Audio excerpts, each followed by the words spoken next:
Hi guys, welcome to Binary Worlds. Late to the boat once again, I recently finished Jonathan Blow's The Witness. I can't remember the last time I've had such polarising feelings on a single game. I both loved it and hated it in almost equal measure. Is it brilliant? Of course. Is it also awful in parts? Unquestionably. The only sensible conclusion that I can come to is that The Witness is a great and terrible game.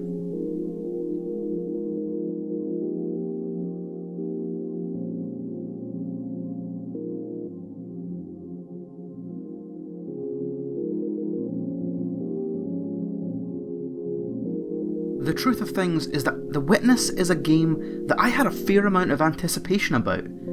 Braid was one of the first modern video games that legitimised the whole idea of indies as true alternative experiences in gaming.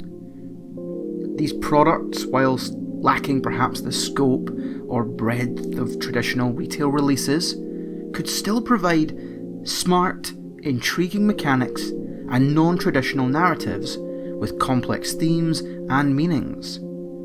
Smaller teams and single creators allowed more creative freedom, so that topics and themes that were not normally seen within the industry were brought forward. Braid might not have been the first game to do this, but thanks in part to the emergence of digital storefronts and a burgeoning indie scene, Braid gained serious momentum. And it, along with its creator Jonathan Blow, became a talking point within the gaming culture sphere thing. It's perhaps unfair then that I brought this baggage with me to The Witness. Because of Braid's influence and Blow's philosophy of pushing games to be more, it seems almost impossible to divorce any follow-up work from Jonathan Blow himself. The Witness was on people's radar as the next game from Jonathan Blow.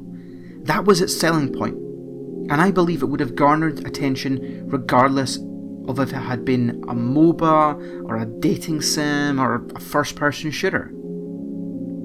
But presumably, Blow knew this, and this is perhaps why the game is ostensibly about drawing lines. Obviously, it's a design choice which allowed a lot of creative freedom in the puzzle design. But I can't help but think there isn't some element of, in-joke going on here. Like Blow was scratching his head post-Braid, and one day went, here, what if they just drew lines? No, just lines. No, seriously, only lines for 50 hours. Lines. Only lines. Wouldn't that be funny? Except, it's not really about drawing lines, is it? Well, mostly yes, but also definitely no. The Witness is also a game about perspective, perseverance, mundanity, and above all else, conflict. Conflict in puzzles, conflict in ideas, and conflict in design, right to its core. Now, any further here and we are veering quite heavily into spoiler territory. The only way for me to talk further and justify the admittedly really clickbaity title is to talk about the puzzles in depth. I kind of feel by this point you already know if you're going to play The Witness or not, but let me just say if you're on the fence, you probably should go play it. I can't promise you'll love it, you very well might, you might also hate it. It will come down to who you are, but there are ideas here. More abstract than Braid certainly, but no less powerful. If you're someone who likes to be challenged emotionally, intellectually, and creatively, then I can recommend this game. Just know that it comes with an equal spoonful of boredom, frustration, and confusion. But games like this are not made. They don't exist anywhere else. And that of itself makes The Witness a curiosity worth exploring. Okay, spoiler warning over. We're going to get into it here. In order to discuss how The Witness is both great and terrible, I'm going to have to talk about the puzzle design and the narrative of the world. As I said before, conflict is at the heart of The Witness and everything about it. I'm going to start with the conflict in puzzle design, as it's less abstract and easier for people to digest rather than the narrative, which we'll get to a bit later on. In The Witness, you are spending the majority of your time solving line puzzles.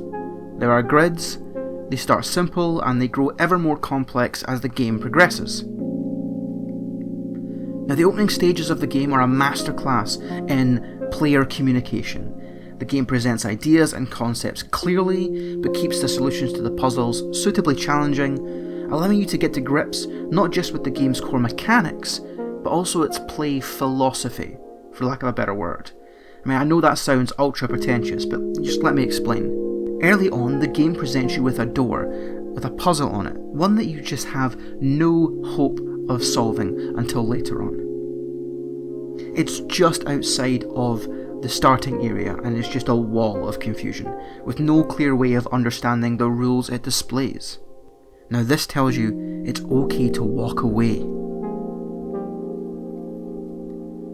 From the game's short tutorial zone, the game opens up. The island's split into multiple zones featuring various puzzle types. For example, most players will stumble first onto the duality puzzles section. These puzzles cause two simultaneous lines to be created. It introduces and develops this rule, making sure you understand it to proceed. From there, the puzzles get more complex, always asking you to apply this rule to get the answer you need. The sections in The Witness that follow this formula are fantastic. At its finest moments, I actually predicted more or less what the next challenge in a line of puzzles would be, understanding ahead of time how it was going to become more complicated. Fantastic such are the development of ideas in these areas. The problem, and where the conflict arises, is that not all sections of The Witness follow this formula. It comes down to the difference between rules and answers. For example, there's a section in the desert. You come across a lonely building in the sand, and there's light imagery everywhere. Suns, sun rays, the sun. It's pretty clear. So you enter the building and you notice that there is only one panel lit up. Your starting point. You notice it's on a plinth. A plinth that looks like the kind of thing a sundial might sit on. And the sun is really bright in the area you're in. So you move around, looking at it from different angles, and eventually, boom, there you go. The sun hits the panel in the right way and it reveals the solution. Clever! Clever! Except it's about half as clever the next time, and half again the time after that. The reason for this is that all the puzzles in this area have the same solution. Stand in the right place. There is no puzzle to solve because you've already been given the answer. And the answer is always the same. Now here lies the fundamental difference between rules and answers. Rules are ideas to keep in your head as you try to bend your mind around the grids in front of you to make your rule fit a solution. Answers are, they're just that. They're answers. Stand here, done. And this happens again and again in The Witness.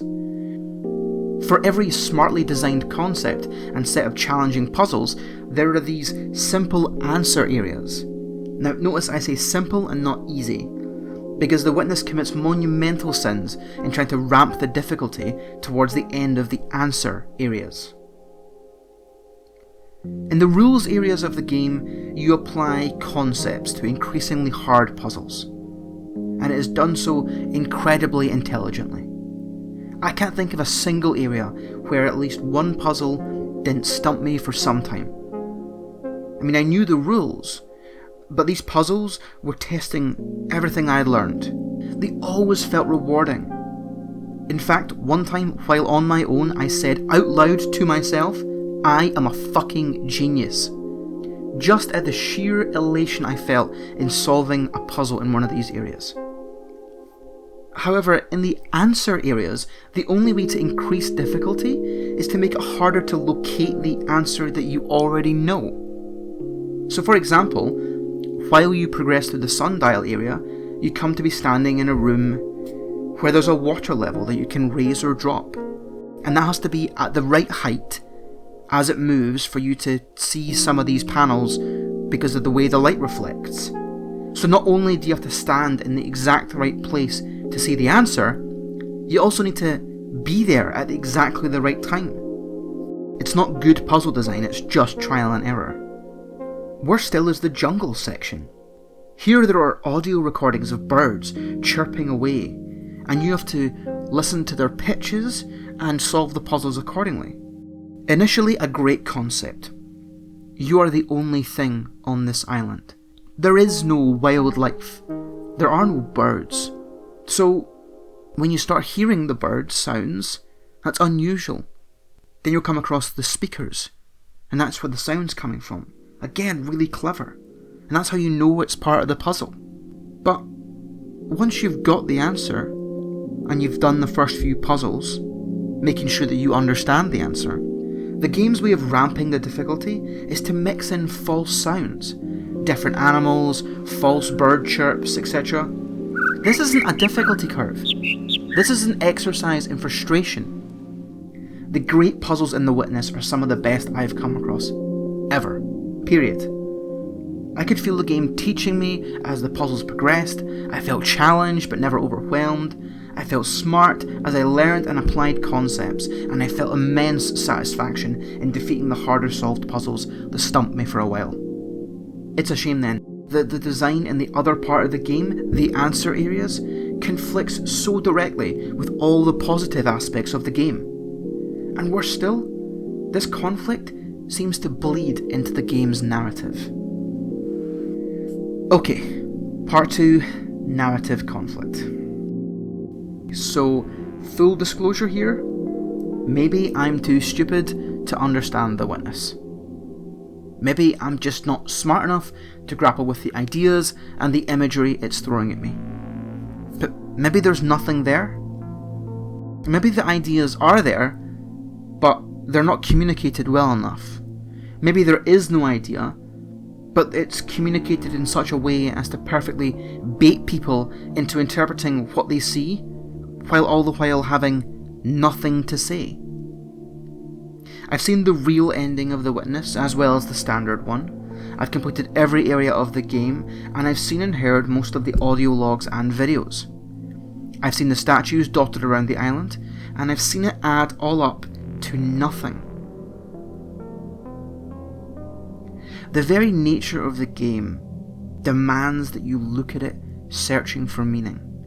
It expects a critical eye. It wants you to understand what it is trying to tell you, and with that, it kind of mindfucks you into having a deeper appreciation for all its fabulous little nuances.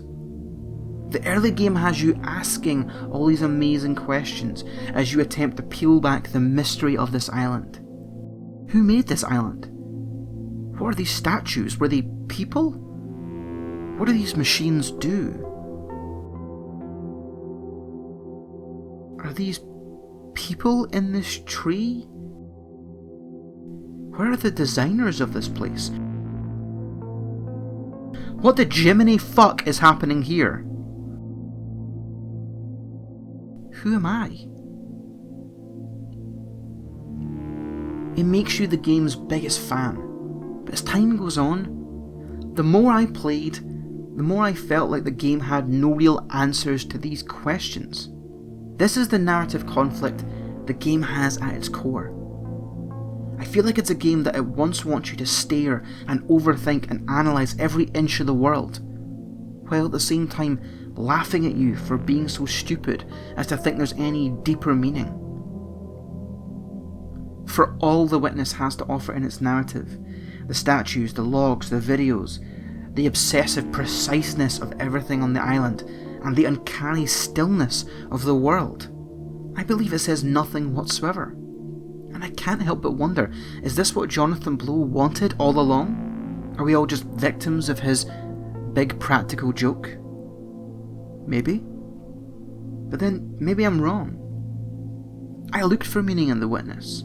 Desperately, actually. I looked at the world, its design, its rules. I took everything I knew and I tried to find an answer. And I came up with nothing. But maybe I'm wrong. Maybe I already have the answer.